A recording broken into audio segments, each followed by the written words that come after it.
Serigala Setan.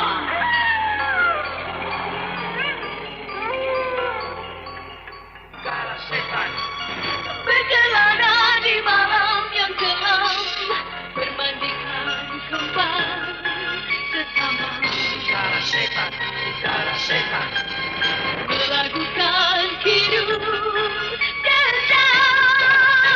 Serigala Setan Itulah serigala setan. Serigala Setan. Naskah karya Her Astra Jingga. Ilustrasi musik Frans Harius.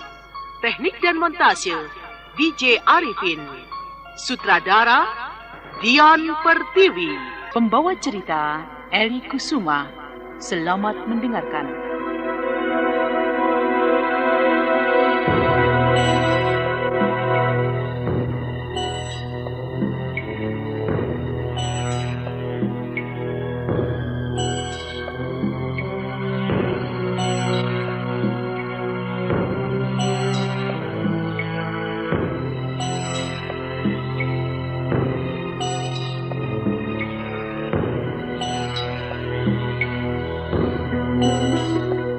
Ketika Maesa Danu berada dalam mati suri, ia bagaikan bertemu dengan istrinya. Ia tidak mampu melihat keadaan istrinya, namun ia sangat mengenal suara istrinya. Namun ketika Maesa Danu berada dalam mati suri, iblis Giling Wesi segera mendekati Maesa Danu, lalu menjambak rambutnya dan kemudian mendongakkan ke atas.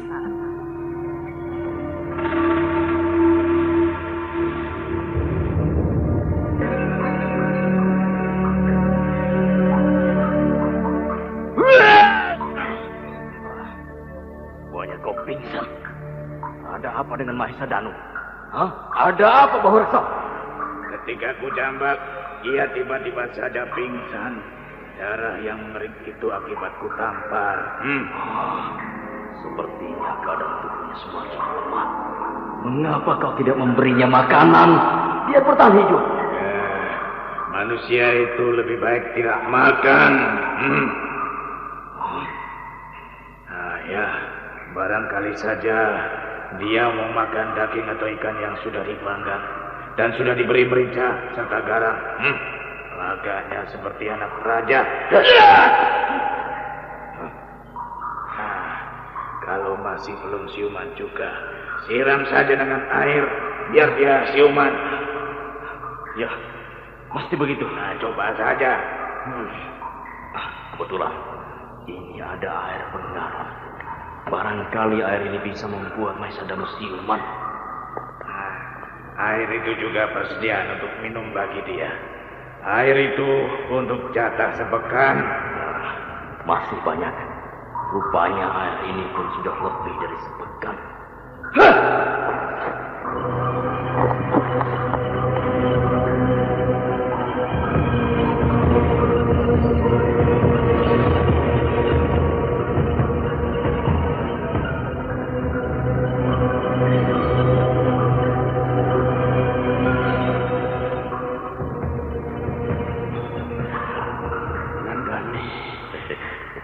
Nandani, di mana kau istriku?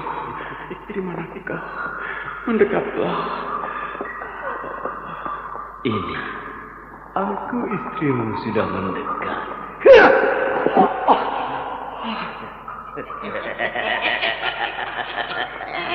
Bagaimana Mahesa Danu?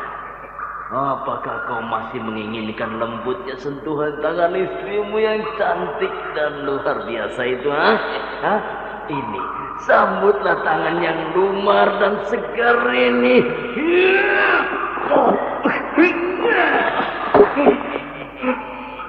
Rupanya lebih baik dipasung. Karena itu telah menjadi pilihannya. Dengar Mahesa Danu, selama kau masih kukuh dengan pendirianmu, nasibmu akan selalu dipasung. Nah, sudah saatnya kau tobat. Bersedia dan sanggup disumpah untuk menjadi kaulah sang Batari serta menjadi pengikut sang ratu. Sang ratu? Mengapa aku harus bersimpuh di depan anak iblis itu? Menjijikan sekali kejahatan bocah itu. Manusia tidak tahu diuntung. Berani sekali kau mengucapkan kata-kata itu kepada sang ratu. Dengar Maesa Danu. Dengar Ruang Pengung. Beliau adalah sang ratu. Beliau bukan Sariti yang dulu. Nah, kau mengerti? Sekalipun ayahnya adalah dirimu. Dasar iblis kepala. Siluman. Aku tidak pernah punya anak iblis seperti Sariti. Dia adalah anak iblis.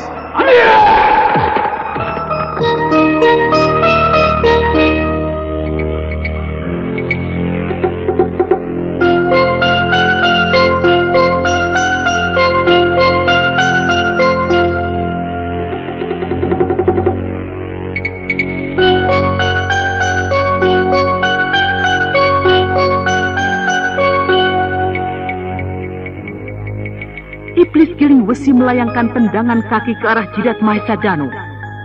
Seketika kepala Maesa Danu mendongak ke atas, lalu tertunduk kulai.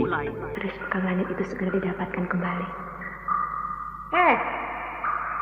Waramuyang! Waramuyang! Dawa Sang Ratu, hamba telah menghadap Sang Ratu. Apakah Kebolajar belum kembali? Belum Sang Ratu. Ampun Sang Ratu. Apakah perlu hamba susul Sang Ratu? Tidak perlu. Siapa yang datang itu?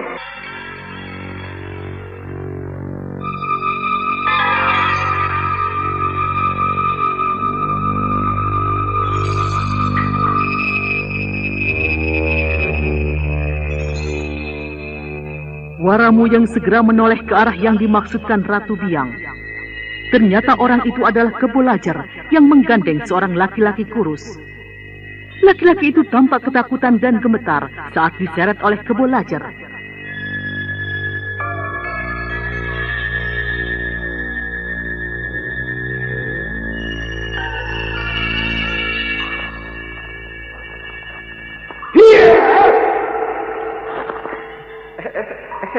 Ampun, Gusti Ratu. Ampuni aku. Aku minta hidup. Sungguh aku tidak. Iya, Hamba diam. Ayo, sembah Sang Ratu 3 kali. Cepat lakukan. Kalau tidak akan kupenggal kepala. Aku akan menyembahnya. Sembah Sang Ratu, sembah. Kebolajar, siapa orang ini? Jelaskan dengan singkat. Mengapa kau menangkapnya dan menghadapkan kepadaku? Baik, Sang Ratu. Orang ini adalah pedagang minuman keras. Minuman yang dijualnya adalah arak, ciu, dan cangkol. Hamba mendapatkannya di tepi pedukuhan Jurang Gapi. Iya. Tapi aku bukan maling, bukan. Diam! Kalau kau masih menyelah, aku akan mencabut gigimu. Ampun, tobat, Gusti, tobat aku. Dan ketika ku selidiki Sang Ratu, orang yang bernama Bedor ini mengetahui keberadaan perempuan bernama Nandani, istri dari Maesa Danu. Baiklah. Benar namamu Bedor? Ya, betul, Gusti Ratu. Benar, lepas. Tapi hamba jangan dipenjara. Hanya karena hamba melakukan kesalahan, toh Gusti. Iya, toh Gusti. Hei, kau tidak boleh tertawa sembarangan di depan Ratu Biang. Sekarang ceritakan, bagaimana kau mengetahui perempuan bernama Nandani dan orang asing bernama Narasinga itu? Begini, Sang Ratu.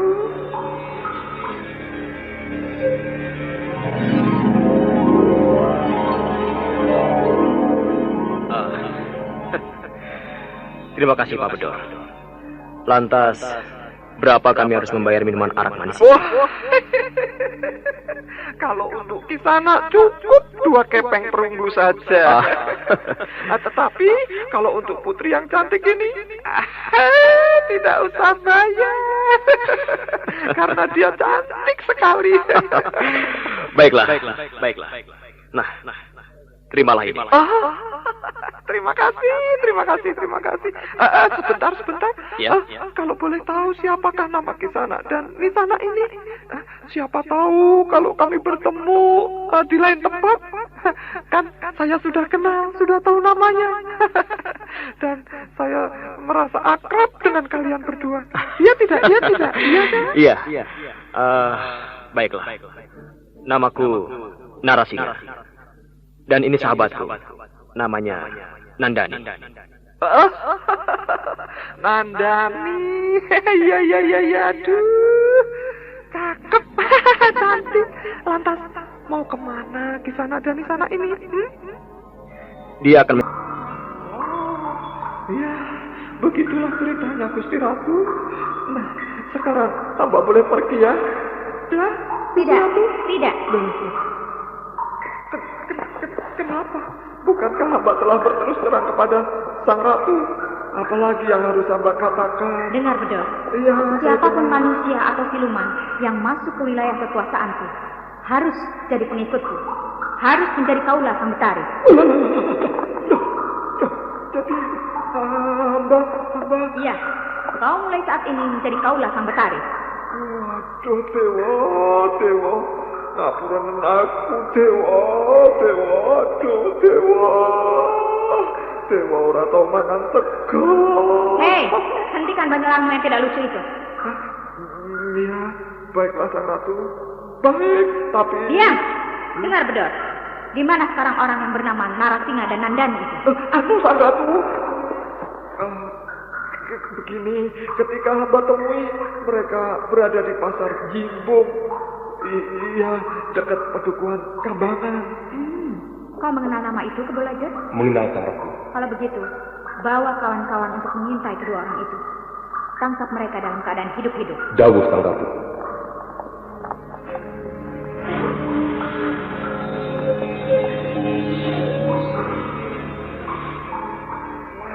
Waduh, Ciloko mencit. Kalau begini aku tidak bisa bakulan tua dan ciu lagi. Waduh, Ciloko. Aku raiso nyawang cahayu meneh. Ciloko. Bedor, bicara apa kamu? Tidak, Gusti Ratu. Hamba hanya kehilangan pekerjaan begitu, Gusti Ratu. Hamba tidak apa-apa. Bedor, kamu itu konyol, periang. Tapi jangan khawatir, kamu tidak akan kehilangan pekerjaan. Aduh, senang sekali saya. Aduh, terima kasih Sang Ratu, terima kasih sembahan hamba. Aduh, jadi hamba akan dibebaskan ya Sang Ratu. Bedor, mulai saat ini kau kujadikan pelayan di Keraton Segoro Angin. Di Keraton Segoro Angin. Sementara itu, Kebolajur dan beberapa anak buah Ratu Biang kini menuju pedukuhan Kambangan dengan maksud mencari Nandani dan Narasinga. Namun pada kesempatan serupa, di rumah kepala dukuh telah datang seorang laki-laki bertubuh gempal, tinggi dan brewok. Dan laki-laki itu ingin bermalam. Nah, itulah namaku, Ki. Ibaratnya aku ini kandang langit kembul minggu. Ya, sekarang aku mengerti Ki Sambang Dalan. Banyak orang bercerita, orang bernama Ki Sambang Dalan itu suka menolong orang yang kesusahan, baik dari sisi duniawi ataupun rohani. Dan sepertinya kata orang-orang itu benar. Terlebih-lebih, Ki Sambang Dalan itu terkenal di mana-mana, khususnya bagi kaula alit. Wah, terima kasih Ki. Namun apa yang Ki Duku katakan itu tidak benar. Aku hanyalah sekedar sambang dalan biasa yang suka berjalan-jalan.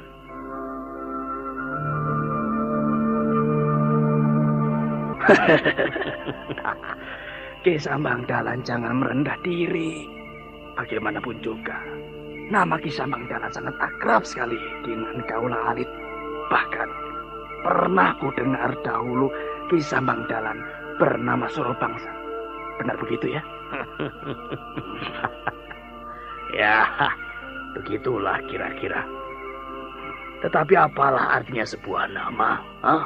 Jika tanpa disertai perbuatan yang baik, yang banyak berguna bagi orang lain. Benar, Ki. Sekarang aku baru tahu.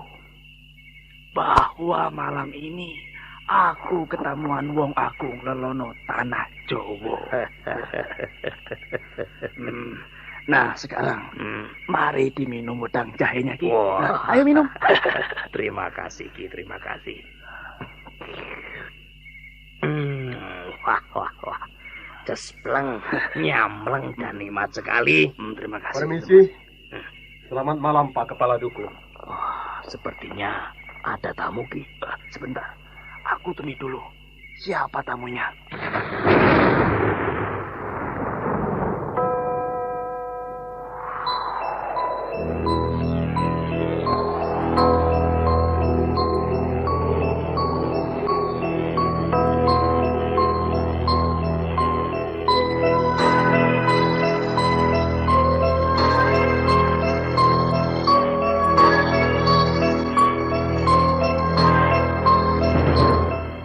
Rumah itu segera bangkit, lalu menemui tamunya. Sementara Ki Sambang Dalan masih menikmati wedang jahe suguhannya.